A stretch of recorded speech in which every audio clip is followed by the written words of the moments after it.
Hello everyone, welcome to our channel. బంగాళాఖాతంలో ఏర్పడినటువంటి అల్పపీడనం తీరాన్ని దాటింది. రానున్నటువంటి 24 గంటల్లో తెలుగు రాష్ట్రాల్లో అతి భారీ వర్షాలు నమోదు కానున్నాయి. వివరాల్లోకి వెళ్దాం, వాతావరణ పరిస్థితులు తెలుసుకుందాం. వాటన్నిటికంటే ముందు మీరు మన ఛానల్ కనుక సబ్స్క్రైబ్ చేయనట్లయితే ప్లీజ్ సబ్స్క్రైబ్ చేయండి. ఇక వివరాల్లోకి కనుక వెళ్ళినట్లయితే శ్రీలంకని ఆనుకుని దక్షిణ బంగాళాఖాతంలో ఏర్పడిన ఉపరితల ఆవర్తన ద్రోణి ప్రభావంతో రాయలసీమ, దక్షిణ కోస్తా ప్రాంతాల్లో రానున్నటువంటి 4 రోజుల పాటు అతి భారీ వర్షాలు నమోదవుతాయని వాతావరణ కేంద్రం వెల్లడించింది.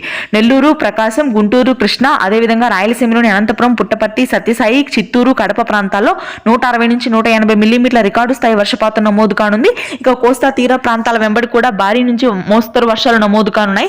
శ్రీకాకుళం, విజయనగరం, విశాఖపట్నం, పార్వతీపురం, మన్యం, మల్లూరు సీతారామరాజు, తూర్పుగోదావరి, పశ్చిమ గోదావరి, కృష్ణా ప్రాంతాల్లో అత్యధికంగా వర్షాలు నమోదు కానున్నాయి 27, 28 తేదీల్లో. ఇక తెలంగాణ కూడా ఈ వర్షాలు విస్తరించే అవకాశం ఉంది. అల్లూరు సీతారామరాజు, ఏలూరు, ఎన్టీఆర్ జిల్లా, పల్నాడు ప్రాంతాలతో పాటుగా ఉత్తర తెలంగాణ జిల్లా నల్గొండ, సూర్యాపేట, ఖమ్మం, మహబూబాబాద్, జయశంకర్, భూపాల్పల్లి, నాగర్ కర్నూలు, నంద్యాల ప్రాంతాల్లో అత్యధిక వర్షపాతం నమోదయ్యే అవకాశాలు ఉన్నాయి.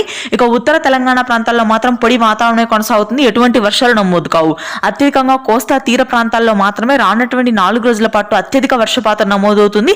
మరీ ముఖ్యంగా రాయలసీమ, నెల్లూరు, ప్రకాశం జిల్లాలో రెడ్ అలర్ట్ ని జారీ చేయడం జరిగింది. ఇది ప్రస్తుతానికి ఉన్న వెదర్ అప్డేట్. Thank you.